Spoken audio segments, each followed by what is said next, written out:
Hey, this is Jeff, and today I'm going to give you a sneak preview of a new project I'm working on. When Fallout 4 came out, I was still keeping it a secret that Belthan is just my avatar, not a different person. So I wanted Belthan and Jeff to have very different reactions to the game.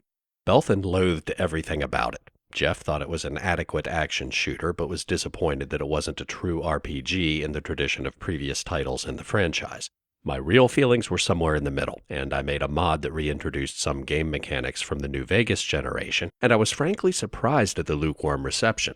Reactions fell mostly into two camps: those who thought Fallout 4 was fine as it was, and my changes distracted from the rock'em sock'em action the game designers intended, and those who felt the improvements were too little, too late, you can't polish a turd. But that resounding apathy made me realize I was thinking about it all wrong. In the long run, Fallout 4 isn't going to be remembered as a titan of its genre. Trying to incrementally improve it by incorporating antiquated RPG paradigms is wasted effort, whereas Fallout New Vegas is justifiably regarded as one of the best RPGs of all time. And even though it's almost 10 years old, tons of people still play it, in no small part due to the modding community pouring their time and love into new content. So I thought, why not extend its life another 10 years by incorporating some of the best features of contemporary RPGs like Fallout 4. I immediately descoped any graphical upgrades. I think New Vegas is still a very visually appealing game, but the graphics are looking a bit long in the tooth. However, there are countless ENBs and high-res texture replacers to choose from, and I didn't see any need to reinvent the wheel there. I'm not using any of them at the moment because Steam borked New Vegas on my laptop, and the only PC I have that still runs it needs a fairly stripped-down load order to get a decent frame rate.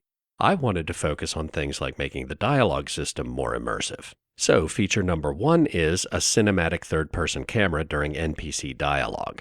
The trick was giving the virtual camera enough autonomy so the shots don't quickly get as stale as the old straight-on view. I take pride in my needlework, but you'd better tell me if I left anything out of place. But while that's fine for scenarios like Doc Mitchell's monologue, it seemed incomplete during interactive segments because you didn't see the player's side of the discussion. Well, I got most of it right anyway. Stuff that mattered. Okay, no sense keeping you in bed anymore. Let's see if we can get you on your feet. So, like Fallout 4, I added a voiced protagonist, and now the conversations seem more organic. I've got plenty of supplies for sale. Even got some weapon mods and special ammo. Well worth the caps if you ask me. If you're hurting for caps, I've also got boxes of surplus ammo in the miscellaneous section. They're not great, but you get what you pay for. The challenge was that the dialogue options in New Vegas can be fairly extensive. Certainly not as extensive as Fallout 1 and 2, but still potentially prohibitive in terms of voicing them all. So, taking another page from the Fallout 4 playbook, those options have been collapsed, so there are always exactly 4 choices, which boil down to variations of yes, no, sarcastic, and where's Sean?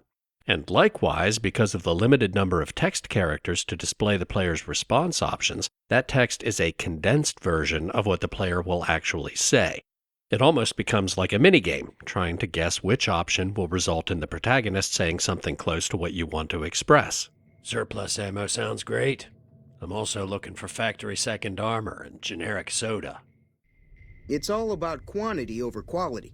Trouble is, you'll be cleaning and fixing your gun a lot more than usual when you use those kind of bullets. Speaking of Sean, people don't like dry academic subjects anymore. The emphasis in science fiction is shifting away from the science and toward the fiction. The post-apocalypse is a setting, not a plot device, and your character's motivation shouldn't be heroic exceptionalism, but something more relatable, the kind of drama that draws people to daytime television or social media. A group of men kidnapped my son. Do you know anything about them? The leader was a New Vegas type. Typical city boy. He had a bunch of Great Khans with him, probably hired guns. The Great Khans normally stay in their own territory way up northwest, on account of them being enemies with the NCR. And lest you think I just gave away a giant spoiler, you'll actually be clued into it in the revamped opening cutscene.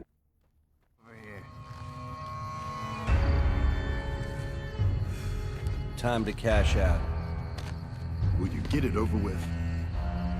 Maybe cons kill people without looking them in the face. But I ain't a fink. Dig? Made your last delivery, kid. Sorry you got twisted up in this scene.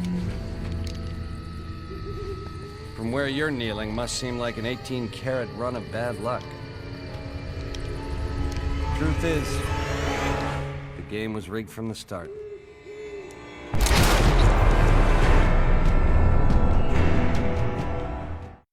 Of course, there will be a shocking twist at the end of the second act, but I'm not going to spoil that.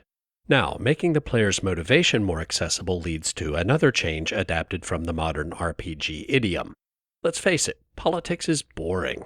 If you wanted to micromanage diplomacy and intrigue, you'd be playing Crusader Kings 2, am I right? So the faction reputation system has been overhauled and streamlined so you can get right to the good stuff, taking out bad guys and monsters. Another settlement has sent word that they need our help. I'll mark it on your map. I'm on it. If troubles hit Nipton, there might be survivors. See what you can find in the town hall.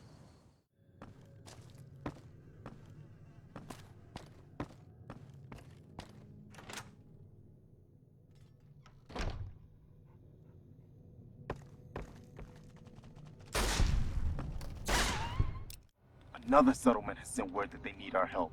I'll mark it on your map. No problem. You got some geckos to clear out.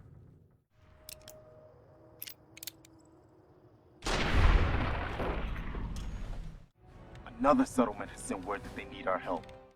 Lately we've been getting ghouls. If they attack with full force, they'll run us over. I'm counting on you.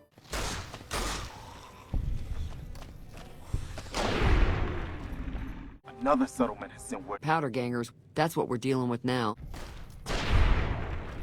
Another settlement. Death claws all over the damn place. Settlement. Fiends. Settlement. Brahmin. Another benefit of the streamlined faction system is that the mind-numbingly complex inter-faction relationships are simplified. No more boring negotiations and wasting time forming alliances. Once you decide who the good guys are, it's black and white. Everybody else has to die.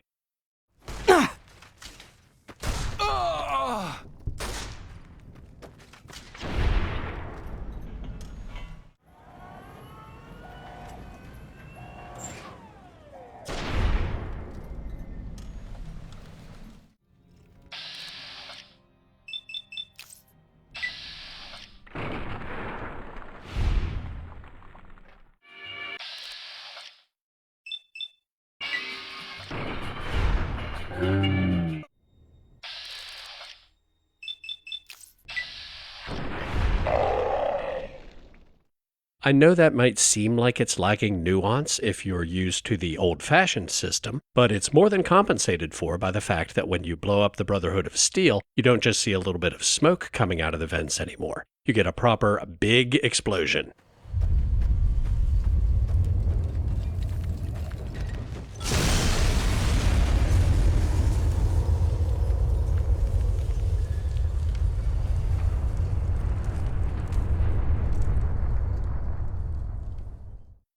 Now, as I said at the beginning, this is a work in progress, and a lot of key features are still on the drawing board.